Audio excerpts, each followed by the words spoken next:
Good afternoon, Packers fans. Aaron Nagler here with your Packers Daily Chat, coming to you live on the Cheesehead TV social channels. It is decidedly not Victory Monday, a day after an embarrassing loss to the Detroit Lions. The Packers head into a bye week, having tried to measure themselves against a contender and found themselves coming up woefully short. Nothing on a rewatch would suggest that the disappointment that you felt coming out of that game certainly reinforced watching the errors repeatedly throughout the game. There's no doubt that the Packers continuously shot themselves in the foot against a team they could ill afford to do so. Give the Lions all the credit in the world because they played not only a much cleaner, much better game, but they took advantage of those miscues and mistakes from the Green Bay Packers. However, as we often talk about, they do not hang banners for anything accomplished in early November. The Packers have a lot of football ahead of them and some time now over the bye week to look inward and look at what they're doing, how they can improve, the mistakes they've made, especially the repeated mistakes that hopefully can be addressed and somewhat smoothed over and developed from and grown from and learned from. Because goodness knows, through these first 9 weeks, we've watched the same mistakes over and over and over again. I'm not saying anything other than there's a lot of ball game left. There's a lot of season remaining. The Packers have to improve from here. I think they will. There's zero doubt in my mind that this team is still insanely talented. It is just incredibly inconsistent. It has to find that consistency. It has to find that groove that, yes, they found last year. But I see a lot of people referencing last year, which I understand, especially with this core group being so young. That's the only season you've got with most of these guys together to look to. But just because something happened last year does not mean it's going to happen again this season. I know the hope is we're going to see them gel and move towards something akin to a run, much like we saw in 2023. But man, that is not a given. And these guys have got to get down and do the work for it to happen, for anything remotely approaching like that to happen.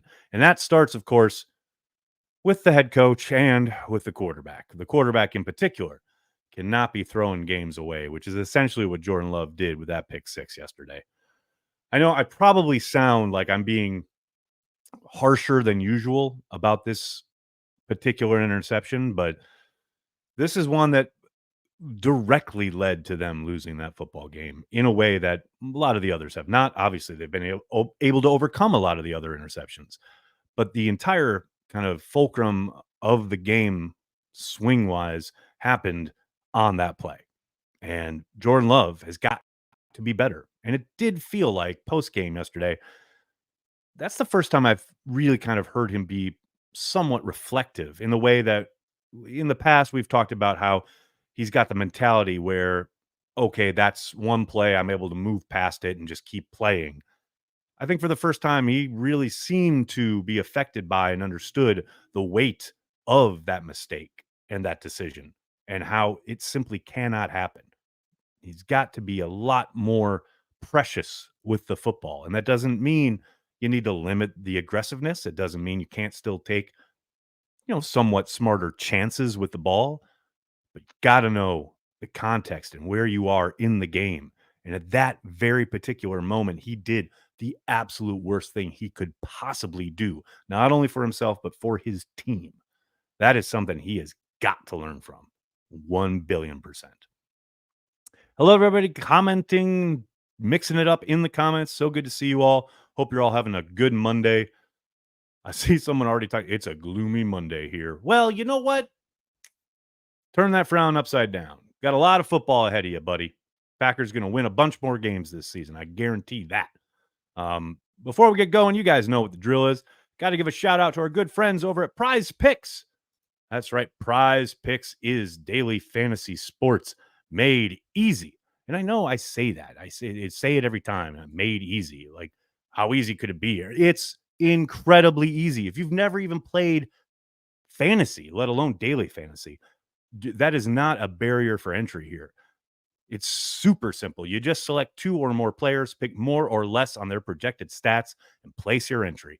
Quick withdrawals, easy gameplay, and an enormous selection of players and stat types are what make PrizePicks the #1 daily fantasy sports app. Go to prizepicks.com and use code CHTV. Spend $5 on lineups and get $50 instantly. There's a link in the description of this video. If you're on YouTube, you can join in the fun tonight for the Monday night game. And I hear you, Aaron, where is it available? Why, it's available in 43 different states, including Wisconsin, most importantly. As for tonight's game, that's right, I got my picks right up in here. I got 2 tight ends. I got Cade Otton out-dueling Travis Kelce tonight. I think Kelce, give me under 63.5 receiving yards. And for Otton, give me over 56.5. I think Baker going to throw one. He's apt to do so, especially against this Chiefs secondary. I got him throwing an interception. And Rachaad White, I think he gets over 4.5 receiving targets simply because, I mean, the Bucks need to throw the ball to someone, and a lot of their mainline, frontline pass catchers are injured. So give me White to get 5 receptions at least on the evening.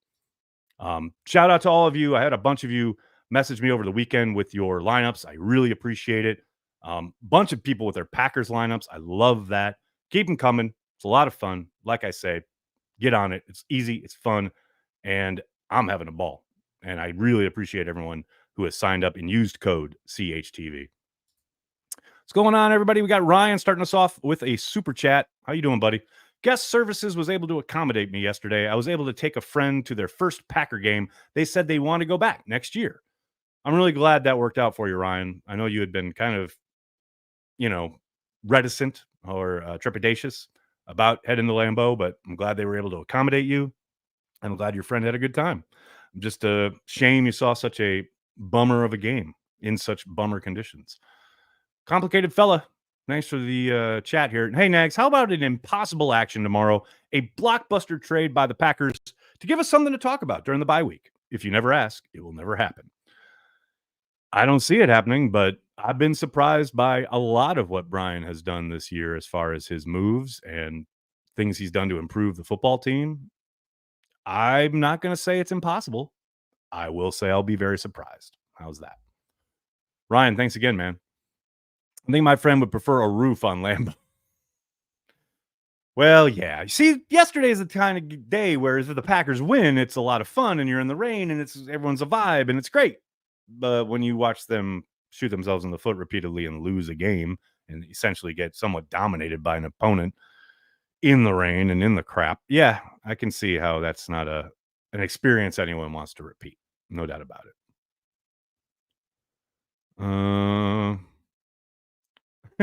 Mick, did you see Quay with his arms around a ball carrier's chest but not making a tackle until after he was dragged for extra yards? Is there a measure of Quay's yards after contact?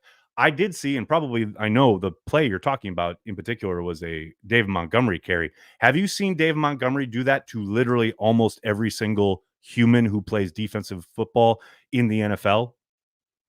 Look, I don't think Quay is a superstar. He was still your leading tackler yesterday. And yes, did he get or give up some yards after contact? No doubt about it. You know who hasn't given up yards after contact to David Montgomery? Nobody. I mean, look, this is my thing. Is Quay great? No.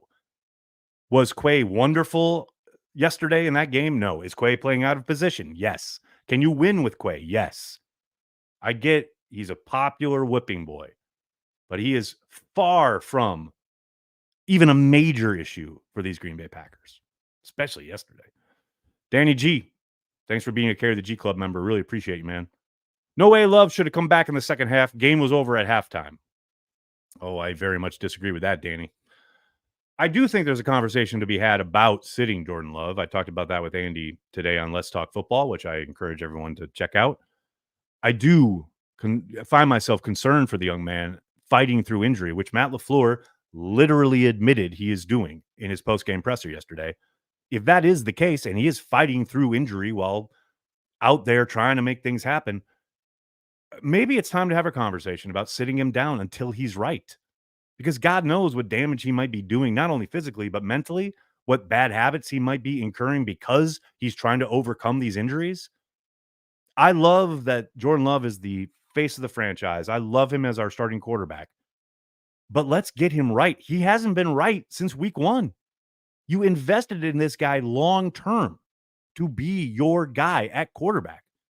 Don't keep running him out there when he's less than 100% and having him essentially start throwing the ball away because he's trying to make plays and he's probably pressing because he is hurt.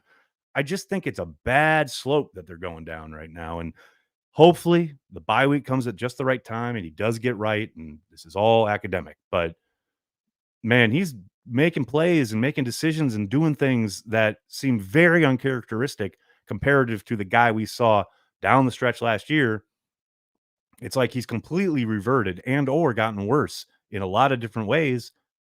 And I think maybe, yeah, he is trying to push through injuries. Well, okay, so let him sit and get right. I don't care about the next 3 games. I care about the next 3 years. That's your starting quarterback. You invested an insane amount of money in. Let's get him right. That's where I'm at. What else we got here? Adam, thank you for the super chat, man. I'm guessing the injury has something to do with this, but do you think Love is bailing from the pocket too quickly at times? Yes and no. I think there are cases to be made, and I think, I'll echo Matt LaFleur here. I think it is a case-by-case basis. Each kind of play is its own animal, for lack of a better term. I do think, yes, he is somewhat seeing ghosts up front, dropping his eyes probably prematurely and feeling, quote unquote, the rush that isn't there and is being picked up. But I also think at times, yeah, they're giving up some pressures and he's having to escape. And you mix those two together and what's real and what's not. And what do you have to do to protect yourself? Again, coming back to the injuries. I think it's a mix. I think it's a big mix there. I don't think there is a clear cut answer, unfortunately. Craven, thanks for the super chat. Why is Matt always annoyed with Bill Huber? Okay, well, okay, Bill, first of all, let me address this to camera. Bill, I love you. But now, having said that, I mean, have you heard those press briefings? Bill can be kind of annoying. And Bill, I say that with complete love. But here's the thing. I think Bill knows he can be annoying because I think Bill just asks, he doesn't try to, be a diplomat in any way. He just asks straightforward questions. And sometimes that can be a little off-putting and or annoying. Although I will say, Huber didn't even get the quote yesterday that Matt was saying that the questions were annoying. That was directed at Ryan Wood. So Ryan Wood taking over the annoying mantle for a day. Uncultured, what's up, man? No more rocket balls, please. From Mike Holmgren's lips to the football god's ears. Brian, thanks for the super chat, man. I was at the game. The rain is not an excuse. They were just beat by a better team, plain and simple. Brian, definitely a better team yesterday. No question about it. And especially in that stadium, which is disconcerting and really hard to say when you're talking about a team that has not played outdoors all year and plays in a dome. You are the Green Bay fucking Packers. You play at Lambeau Field and you come in there and look like a JV squad comparatively against a team that is supposed to be a dome merchant group, especially on offense with their small hand quarterback who you can't get off the spot save for a handful of times and is, throwing precision passes. Guys are catching them in the same rain that your guys are dropping everything. And the Packers practiced in the rain last week. That's what's so funny. The Lions are out there in their dome practicing and getting ready for a game in the rain and come into that contest yesterday and have no issues. Packers look like the bad news bears, man. It was just disheartening, to say the least. Mike Witt, thanks to the super chat, man. What do you think has happened to Love and Stroud this year? Last year, those two set the world on fire. This year, not so much. Random Packer Mossy. Whoo! What a pull. Well, hey, the Love and Stroud thing is 100% what we talked about this summer. Development is not linear. It very rarely is. The offseason was spent by every defensive coordinator in the league looking at not just these quarterbacks, but the team around them, their protection, how best to try and get them out of their comfort zones. And now teams have a bit of a playbook after, half a season. There's certainly tape on Stroud that suggests how you can take advantage of their protection issues in Houston. This is all part of it. And that's why I talked all summer that there was no guarantee that Love is going to pick up right where he left off. Now, certainly didn't expect him to regress like it seems like he has a bit, although I do chalk some of that up to injury. But yeah, it's tough, man. The NFL.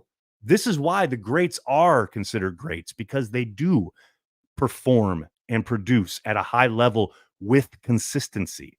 We used to hear Rodgers talk about this all the time. It's great to do it in a game. It's great to do it for a couple months. It's great to do it for a season.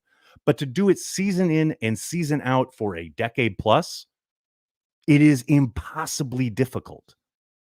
No one has arrived just because they have a good year or a good half a year. But the Packers and probably the Texans, they project these guys to be good going forward long term.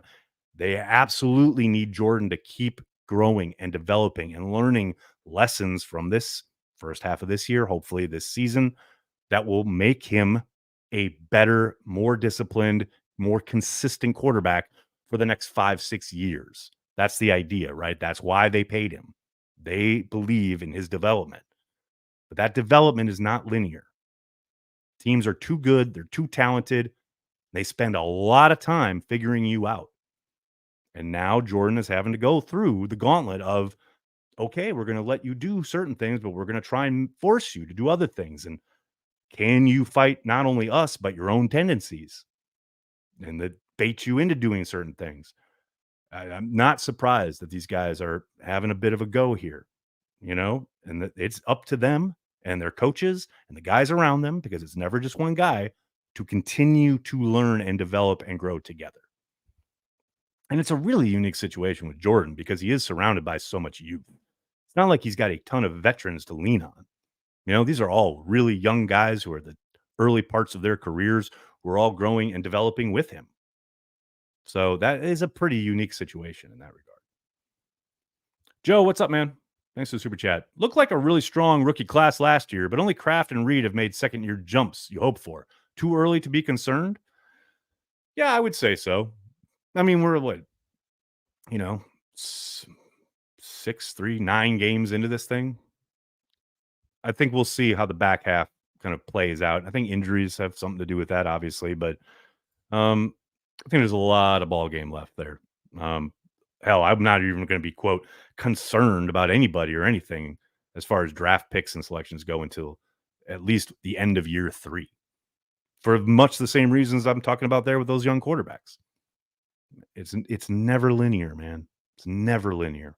There are bumps along the way. There are detours. There are dips. There are valleys along the way to high times and mountaintops. You just want to find consistency at some point, hopefully sooner rather than later. But God knows the NFL landscape is littered with dudes who end up on another team and find their stride and find that consistency. The Packers pretty much believe in, we're going to find that within our program. We're going to reward the guys who are trending towards or have found it in their rookie kind of contract years. And they build their system and their program around that. Other teams vary, obviously. But yeah, I think there's no doubt that it's way too early to be, quote, concerned about guys in their second year, at least in my eyes. Adam, thanks for the super chat, man. Great chat with Andy on Let's Talk Football, Nags. You both are my therapy after a tough loss. I greatly appreciate that, Adam. Really, really appreciate it. God knows talking to Andy is my therapy at this point. But really appreciate you checking it out. Thanks so much. Packers Dennis, greetings from Germany. Go Pack Go. Greetings from New York City. Hope you're doing well. Thank you for checking out the stream. Really appreciate you. Josh, thanks for the super chat, man. We know the buck stops with Matt LaFleur, but it feels like there's a lack of player leadership. Or is that even a thing that matters a lot in the NFL?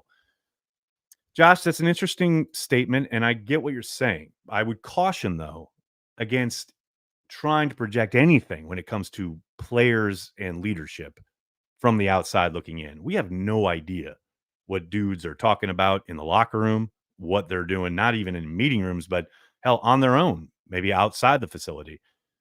It's always dangerous to assume a lack of activity just because you don't see it as a member of the public. Lots of times, yes, you'll get social clips after a win of guys hooting and hollering and talking together, and maybe a guy making a speech on the sideline or whatever.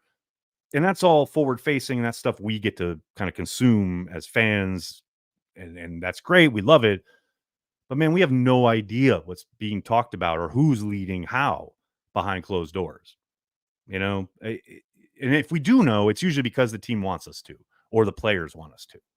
You know, it's just I understand that feeling, but it's hard for me to kind of agree wholeheartedly when we have no idea who's doing what in the locker room, right?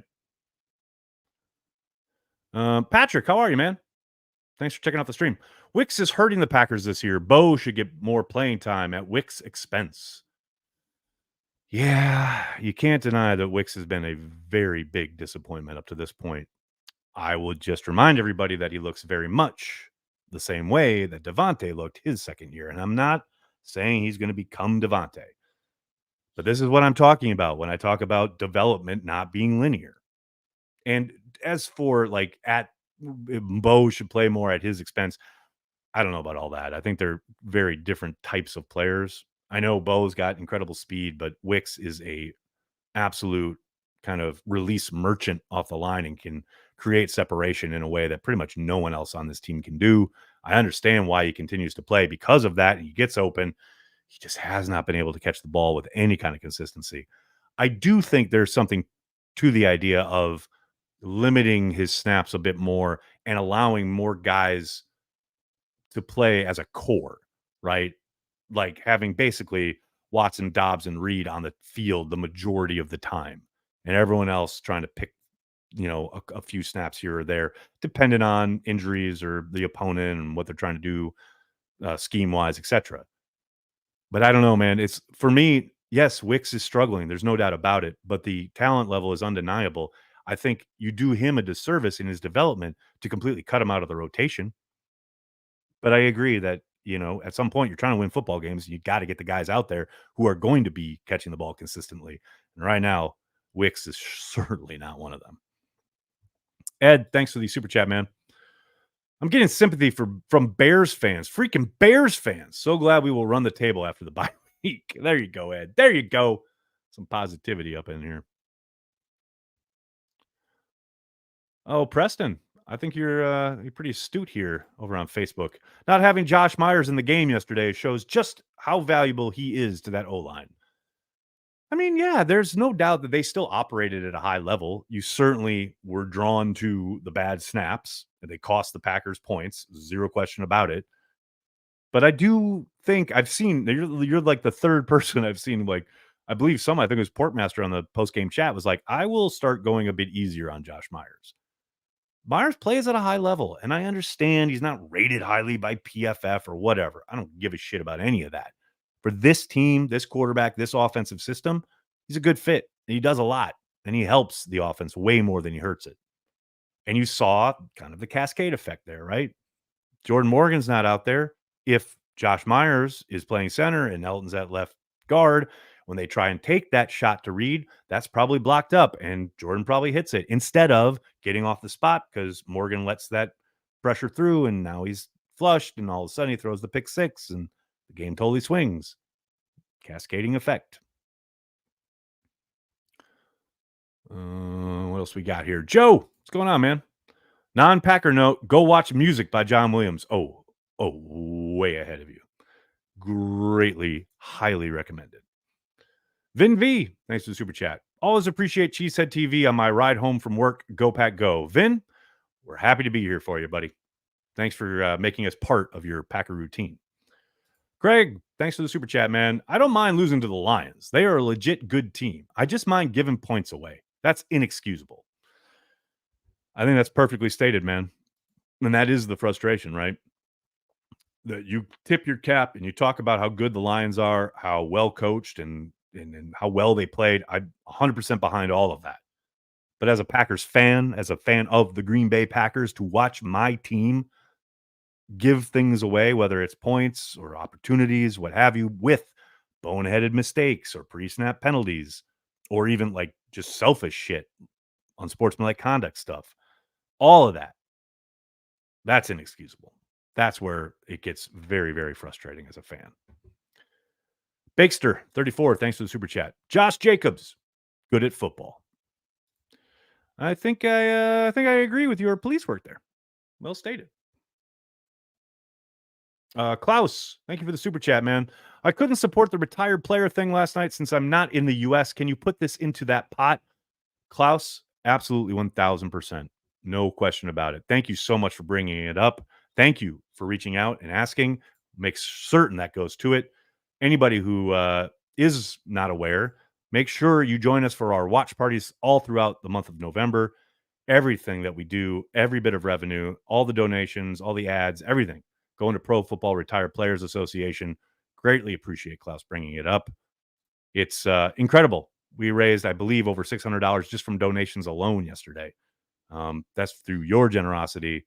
Everyone who watches Cheesehead TV, amazing stuff. Really, really, really appreciated.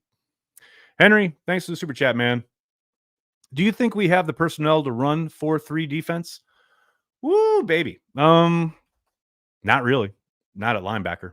I think they're really stuck. And we talked about this months, I want to say months ago. I want to say in September on Packer Transplants. I think they're close up front with their defensive line, but I think at linebacker, they're completely out of whack. I think they don't have a true Mike. I think they have two weak side backers in Quay and Cooper. And as strong side, I mean, pick your poison. Whether it's McDuffie or Wilson, either one of them is going to get overrun. I don't think they're anywhere close to the answer. Now, maybe Tyron Hopper turns into something like that, but yeah, it's they're not suited at all at linebacker at the moment. Now, you can't overhaul everything in one offseason. They did magical work at safety. Obviously, they're in desperate need of a renovation to the linebacker group. Of that, there's zero doubt. Soder, thanks for the super chat. This is where I miss Newman. Hate was more focused. Royce Newman, who did I say? I think he's playing for the Jets now. Oh no. That was Hanson. Sorry. I can't get my Packers cast off offensive lineman straight. Craven, thanks again. What if Love turns out to be a bust? Seriously, though. And what if a asteroid flies through the universe and hits us in the middle of the night and we wake up to a radioactive dust cloud? Man, that is one of the things I am least concerned about. Jordan Love is insanely talented. He is going through a rough patch. There's no doubt about it. But I have the utmost faith and belief in his talent and the coaches around him and the players around him that he is going to get it figured out. And obviously the Packers believe that because they handed him the contract they did. I mean, I get like we're all afraid of like ending up in a situation where he's terrible and they handed him this contract. Could that happen? Yeah, sure. It could happen. And monkeys might fly out of my butt. So we'll see. Brian, what's going on, man? Thanks for the super chat. Yesterday was also Matt LaFleur's birthday. Not a good way to spend it. Yeah, I didn't want to like harp on that too much, but man, that's a rough way to live. Having that happen on your birthday. Man, imagine going home. Kids got the cake out, blooms. Happy birthday. It's got to be tough. Sharif, thank you for the super sticker. Appreciate it. Sharif, thanks again. Bummer that we can't take advantage of the weather in Lambeau. Retracting dome cover. Oh, how I didn't miss Quay. Felt like the team fared better with Quay out. Man, I don't know what you guys are watching. Like, I understand what you're saying as far as guys stepped in and were productive. But did you watch Eric Wilson yesterday? Talk about a crash back down to earth, especially against a power running game. Quay, again, I say it every week. Quay's not great. He's not a superstar, but he is a cog in the machine, and he's certainly better than a lot of the other things and players they have on offer.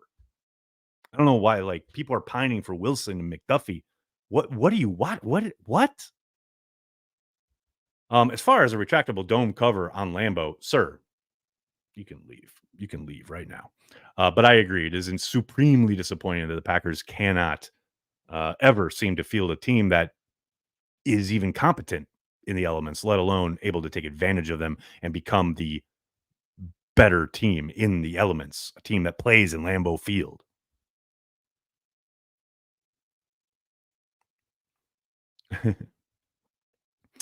This is an interesting question. How did Detroit pass us? 1 year, we're 14 points away from the Super Bowl, while Detroit is winning 2 games a year. Fast forward to today, Detroit is the best in the NFC, and we're fighting it out with Minnesota for second place in the North. Well, they being the Packers, had to rip the Band-Aid off that was Aaron Rodgers and doing everything, trying to get back to a Super Bowl with an aging superstar quarterback. They made that switch, obviously, at the beginning of last year, while Detroit was building a culture and building a program. And Holmes has done an amazing job as GM. After failure at the GM spot in Detroit, they've finally found a very good personnel man who has done a great job building that roster. And even then, even with all the talent, they started what 2, 3 years ago at like 2-6 or something like that. But finally they found their quarterback. They found Ben Johnson. They built their program. They built their team, and they've landed in a spot where they've been developing for a couple of years to this point. Hopefully, the Packers will get there sooner rather than later. But you got to remember, this team, this core that the Packers are utilizing, that started last year. I know it feels weird to say because LaFleur has been in town since 2019, but he came on board with an aging roster that was trying to get back to the Super Bowl. Then they turned the page and they have restarted their program. They are a bit behind Detroit in that regard. That's how Detroit passed them. What a what a question. What is the most hammered you've been at Lambeau? That's a good question. I don't think I've ever been crazy hammered at Lambeau. I've been absolutely smashed at Soldier Field, but never really gone at Lambeau. I don't know. I think it's because the day stretches on and you're like kind of mid buzz all day because you get up so early and you're drinking your, what do you call it? Your Bloody Marys to start, and then you get an old fashioned or two, and then you're going out and you're getting the beers in the lot. And then you go to the game, and yeah, you might have a few beers, but it's just, I don't know. You're always eating a ton of like burgers and brats and whatever. And then after the game, you're just hanging out, talking to people, having a good time. I don't know. I just never get stupid drunk at Lambeau. I don't know. I just, yeah, I don't. I would probably have to go back to high school if I really thinking about it. The other part of it is too is that, like, for a good stretch there, I was working when I was at Lambeau, so I wasn't drinking. But yeah, just never been a big thing, I guess, for me. Sandy, thanks for the super chat. Felt to me like comedy of errors yesterday, and I know how much better they are than that. Well, that's the thing, Sandy. And I'm glad you brought that up. They are better than they showed yesterday. That's what's so frustrating. That's probably what drives Packers fans the craziest, is that we know how talented they are. It is just blazingly inconsistent at the moment. Abdul, thanks, man. Hey, Aaron, did yesterday's game change your opinion on whether we should make a move at trade deadline? No. No, there's no magic elixir that's walking through that door to change the fortunes of this team. Now, if there's something on offer that makes sense value wise, yeah, maybe Brian makes that call and maybe they make a move. But this is not a team that needs desperately this one guy at this one position that's going to change everything this year. That I don't agree with. That I don't see that at all. So yeah, and nothing yesterday that happened would suggest that to me either. Braden, thanks again, man. Do you believe that Jordan should have been on a snap count last night? I think having Malik in rotation would have thrown off Aaron Glenn's defense. Snap count? No, not at quarterback. I mean, I hear what you're saying, but you design your offense around your quarterback and the idea of how you're going to attack the opponent, their weaknesses and their defense, etc. Going in between quarterbacks like that, I don't know, man. It feels like college. I don't think LaFleur would ever operate like that. Especially, again, if they deem Jordan able to play, they're going to let him play. They've invested in him. They want to develop him. They want him to be their guy. If he's on a snap count, he shouldn't be playing. That would probably be their rationale there. Aaron, thanks for the super chat. 90 needs playing time cut. He's playing bad. See, I vehemently disagree. Yesterday was good. Yesterday was a good development because he played more than Preston Smith, which he needs to do if he's going to get better.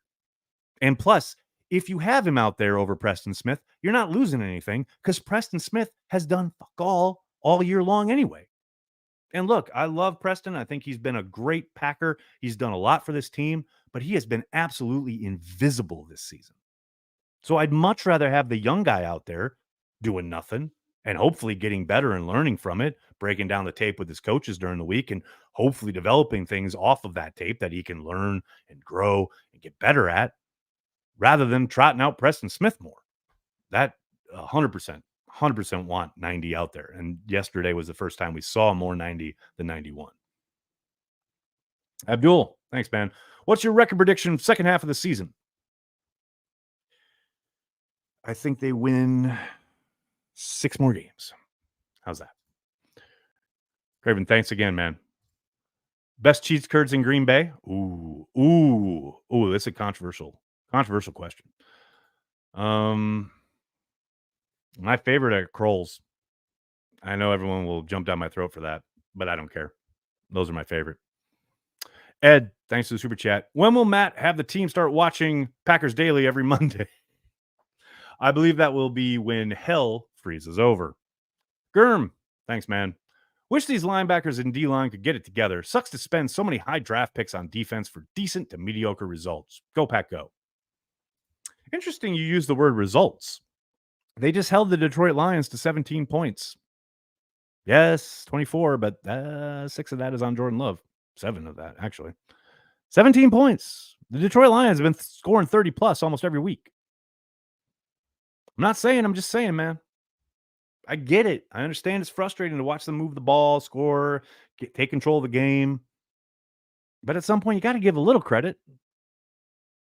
They can't be the 85 Bears every week. They did some nice things yesterday. Joe, thanks again, man. Offensive line is why the Lions are the best team in the NFC North. You certainly saw that on display yesterday. No question about it. They are excellent up front. Abdul, thanks again, man. Do you still count us as serious Super Bowl contenders today? After that game? No. But they don't contend for Super Bowls in early November. It's all about developing in the second half of the year. Win the next game, and then win the next game, and get better each week. But yeah, can they win the Super Bowl? Absolutely. Could they go on a run just like they did last year? No question about it. But as I said earlier in the stream, it's not a given. Nothing's handed to you. You got to do the work. But could they go on a rampage, go win the Super Bowl? Zero doubt. Absolutely. All right, everybody, I'm going to have to get going. Can't thank you enough for hanging out, talking Packers each and every day, Monday through Friday, right here on the Cheesehead TV social channels. Please do me a monster favor. Hit like on the video, subscribe to the channel, and then tell your friends and tell your family. Cheesehead TV, we are devoted to Green Bay Packers fans worldwide. Thanks a lot, everybody. Have a great night. Go, Pack, go.